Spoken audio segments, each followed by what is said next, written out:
ಉಸಿರಿರುವ ತನಕ ಭಾರತೀಯ ಎಂದು ಬೀಗು, ಕೊನೆ ಉಸಿರು ಹೇಳುವಾಗ ವಂದೇ ಮಾತರಂ ಎಂದು ಕೂಗು. ಉಸಿರಿರುವ ತನಕ ಭಾರತೀಯ ಎಂದು ಬೀಗು, ಕೊನೆ ಉಸಿರು ಹೇಳುವಾಗ ವಂದೇ ಮಾತರಂ ಎಂದು ಕೂಗು.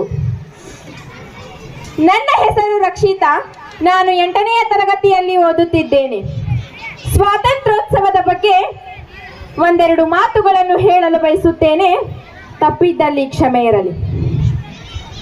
ಮೊದಲಿಗೆ ಈ ವೇದಿಕೆ ಮೇಲೆ ಆಸೀನರಾಗಿರುವ ಗೌರವಾನ್ವಿತ ಅಧ್ಯಕ್ಷರೇ, ಗಣ್ಯ ಅತಿಥಿಗಳೇ ಹಾಗೂ ನನ್ನ ಪ್ರೀತಿಯ ಶಿಕ್ಷಕರೇ ಮತ್ತು ನನ್ನೆಲ್ಲ ನೆಚ್ಚಿನ ಸ್ನೇಹಿತರೆ, ಎಲ್ಲರಿಗೂ ಶುಭೋದಯ.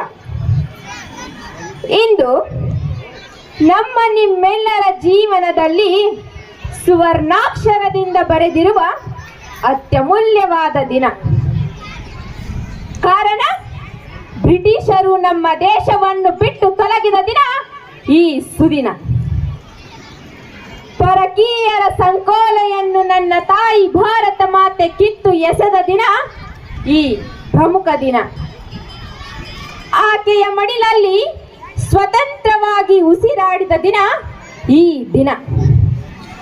ಒಂದ ಎರಡ, ಒಟ್ಟಾರೆ ಹೇಳಬೇಕೆಂದರೆ ಭಾರತೀಯರ ಮರುಜನ್ಮಕ್ಕೆ ಕಾರಣವಾದ ದಿನ ಈ ಆಗಸ್ಟ್ 15 ಇತಿಹಾಸದಲ್ಲೇ ಮೈಲುಗಲ್ಲು ಸಾಧಿಸಿದ ದಿನ.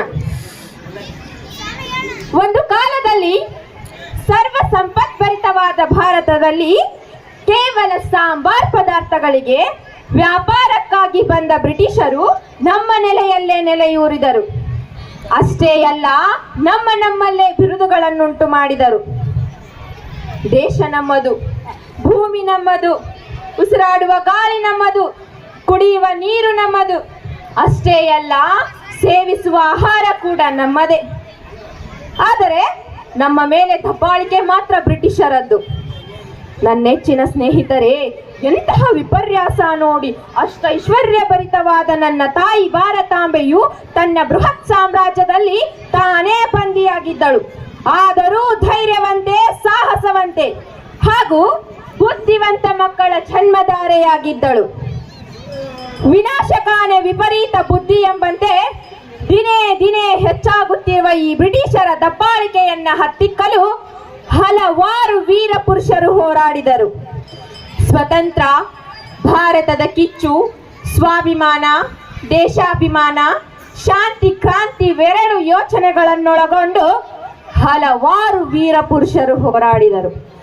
ಈ ನನ್ನ ಕನ್ನಡಾಂಬೆಯ ವೀರಪುತ್ರರು ಲಾಲ್ ಬಹದ್ದೂರ್ ಶಾಸ್ತ್ರೀಜಿ, ನೇತಾಜಿ, ನೆಹರೂಜಿ, ಬಾಪೂಜಿ, ಲೋಕಮಾನ್ಯ ಬಾಲ್ ಗಂಗಾಧರ್ ತಿಲಕ್, ಇನ್ನು ಹಲವಾರು ನಾಯಕರು ತಮ್ಮ ರಕ್ತವನ್ನು ಸುರಿಸಿ ಭಾರತಾಂಬೆಯ ಸ್ವತಂತ್ರಕ್ಕಾಗಿ ಹೋರಾಡಿದರು.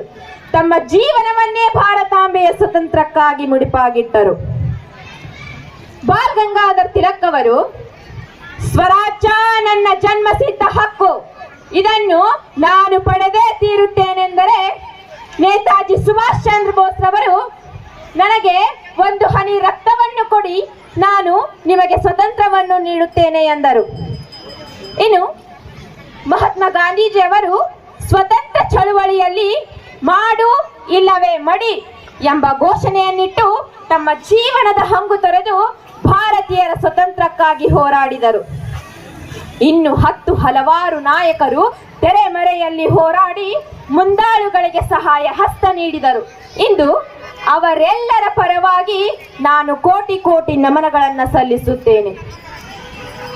ಏಕೆಂದರೆ ಅವರ ಬಲಿದಾನದ, ತ್ಯಾಗದ, ಹೋರಾಟದ, ಮುಂದಾಳತ್ವದ ಪ್ರತಿಫಲವಾಗಿಯೇ ನನ್ನ ತಾಯಿ ಭಾರತಾಂಬೆಯು ಬ್ರಿಟಿಷರ ದಾಸತ್ವದಿಂದ ಮುಕ್ತಿಯಾಗಿದ್ದು ಈ ಆಗಸ್ಟ್ 15, 1947ರಂದು ಯಾವುದೇ ಜಾತಿ, ಕುಲ, ಮತ, ಧರ್ಮ ಎಂಬ ಭೇದ ಭಾವವಿಲ್ಲದೆ ಭಾತೃತ್ವದಿಂದ ಬಾಳಬೇಕು. ಅಂದಾಗ ಮಾತ್ರ ನಮ್ಮ ಹಾಗೂ ನಮ್ಮ ದೇಶದ ಏಳಿಗೆ ಸಾಧ್ಯ. ಗೆಲ್ಲಲು ಬ್ರಿಟಿಷರು ಮಾಡಿದರು ಕುತಂತ್ರ, ಭಾರತೀಯರದು ಅದನ್ನು ಮೀರಿದ ಮಂತ್ರ, ಹೆಣೆದರು ಆಂಗ್ಲರ ವಿರುದ್ಧ ಪ್ರತಿತಂತ್ರ. ಗೆಲ್ಲಲು ಬ್ರಿಟಿಷರು ಮಾಡಿದರು ಕುತಂತ್ರ, ಭಾರತೀಯರದು ಅದನ್ನು ಮೀರಿದ ಮಂತ್ರ, ಹೆಣೆದರು ಆಂಗ್ಲರ ವಿರುದ್ಧ ಪ್ರತಿತಂತ್ರ. ಸ್ನೇಹಿತರೆ, ಬ್ರಿಟಿಷರಿಂದ ಸ್ವತಂತ್ರಗೊಂಡ ನಂತರ ನಮ್ಮ ಭಾರತ ದೇಶವು ಹಲವು ಮೈಲಿಗಲ್ಲುಗಳನ್ನು ಕಂಡಿದೆ. ಆರ್ಥಿಕತೆ, ರಾಜಕೀಯ, ತಂತ್ರಜ್ಞಾನ, ವಿಜ್ಞಾನ, ಮೂಲ ಸೌಕರ್ಯಗಳು ಹೀಗೆ ಅನೇಕ ಕ್ಷೇತ್ರಗಳಲ್ಲಿಯೂ ಸಹ ಅನೇಕ ಸಾಧನೆಗಳಿಗೆ ಸಾಕ್ಷಿಯಾಗಿದೆ. ಈ ಸಾಧನೆ ಅಭಿವೃದ್ಧಿಗಳ ಸಂಖ್ಯೆ ಭಾರತದಲ್ಲಿ ಹೆಚ್ಚುತ್ತಲೇ ಇರುತ್ತದೆ ಹೊರತು ಇದಕ್ಕೆ ಅಂತ್ಯ ಎನ್ನುವುದಿಲ್ಲ. ಎಲ್ಲಿ ಪ್ರಜೆಗಳಿಗೆ ಸ್ವಾತಂತ್ರ್ಯ ಇರುತ್ತದೆಯೋ, ಯಾವ ದೇಶದ ಪ್ರಜೆಗಳಿಗೆ ಸ್ವಾತಂತ್ರ್ಯ ಇರುತ್ತದೆಯೋ, ಎಲ್ಲಿಯವರೆಗೆ ಪ್ರಜೆಗಳು ಸ್ವಾತಂತ್ರ್ಯರಾಗಿರುತ್ತಾರೋ ಅಲ್ಲಿಯವರೆಗೆ ನಾಡಿನ ಅಭಿವೃದ್ಧಿ, ಒಂದು ದೇಶದ ಅಭಿವೃದ್ಧಿ, ಒಂದು ಕುಟುಂಬದ ಅಭಿವೃದ್ಧಿ, ಪ್ರಜೆಗಳ ಅಭಿವೃದ್ಧಿ ನಿರಂತರವಾಗಿ ಸಾಗುತ್ತಿರುತ್ತದೆ ಹೊರತು ಇದಕ್ಕೆ ಅಂತ್ಯ ಎನ್ನುವುದಿಲ್ಲ. ಅದಕ್ಕೆ ಇಂದಿನ ಈ ಭಾರತವೇ ಸಾಕ್ಷಿ.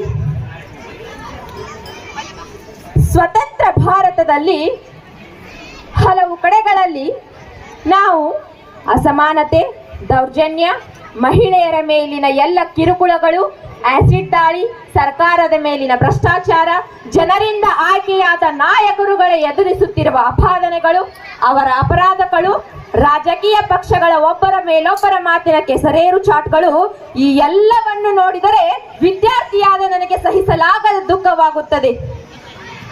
ಇದಕ್ಕೆ ಕೊನೆ ಯಾವಾಗ? ದೇಶ ಶಾಂತಿಯಿಂದ ಇರುವುದು ಯಾವಾಗ? ಐಕ್ಯತೆ ಸಾರುವುದು ಯಾವಾಗ ಎಂಬೆಲ್ಲ ಪ್ರಶ್ನೆಗಳು ನನಗೆ ಕಾಡುತ್ತವೆ. ಈ ಮಾತನ್ನು ಏಕೆ ಹೇಳುತ್ತೇನೆಂದರೆ, ಇಂದಿನ ಪ್ರಜೆಗಳಾದ ನಾವು ಮುಂದೆ ದೊಡ್ಡವರಾದ ಮೇಲೆ ಯಾರು ಯಾವ ಕ್ಷೇತ್ರದಲ್ಲಾದರೂ ಏನಾದರೂ ಸಾಧಿಸುವ ಅವಕಾಶ ನಮಗಿದೆ. ಅಂದು ದೇಶಕ್ಕೆ ಸ್ವತಂತ್ರ ತಂದುಕೊಡಲು ಮಹಾತ್ಮ ಗಾಂಧೀಜಿ, ನೇತಾಜಿ, ಬಾಪೂಜಿ, ನೆಹರೂಜಿ ಹಲವಾರು ನಾಯಕರು ಹೋರಾಟ ಮಾಡಿದರು. ಇಂದು ನಾವು ನಮ್ಮ ಸಮಾಜದಲ್ಲಿರುವ ಹಲವಾರು ಸಮಸ್ಯೆಗಳನ್ನು ಹೋಗಲಾಡಿಸಲು ಜ್ಞಾನವನ್ನು ಹೆಚ್ಚಿಸಿಕೊಂಡು ಕೆಲಸ ಮಾಡಬೇಕಾಗಿದೆ. ದೇಶ ಸೇವೆಗೆ ಮುಂದಾಗಬೇಕಾಗಿದೆ. ಅದು ಯಾವ ಕ್ಷೇತ್ರದಲ್ಲಾದರೂ ಸರಿಯೇ, ಉತ್ತಮ ಕೆಲಸ, ಜವಾಬ್ದಾರಿಗಳನ್ನು ನಿಭಾಯಿಸುವ ಶಕ್ತಿಯನ್ನು ಬೆಳೆಸಿಕೊಳ್ಳಬೇಕಾಗಿದೆ. ಅದಕ್ಕೆ ನಾವು ವಿದ್ಯಾರ್ಥಿ ಜೀವನದಲ್ಲಿ ಚೆನ್ನಾಗಿ ಓದಿಕೊಳ್ಳುವ ಜೊತೆಗೆ ಪ್ರಪಂಚ ಜ್ಞಾನವನ್ನು ತಿಳಿದುಕೊಂಡು ನಮ್ಮ ದೇಶದ ರಕ್ಷಣೆಗೆ ಮುಂದಾಗಬೇಕಿದೆ. ಇನ್ನು ಈ ಅವಿಸ್ಮರಣೀಯ ದಿನದಂದು ಎಲ್ಲಿ ನೋಡಿದರೂ ರಾರಾಜಿಸುವ ತ್ರಿವರ್ಣ ಧ್ವಜಗಳೇ, ದೇಶಭಕ್ತಿಯ ಘೋಷಣೆಗಳೇ. ನನ್ನ ಪ್ರೀತಿಯ ಸಹೋದರ ಸಹೋದರಿಯರೇ, ಈ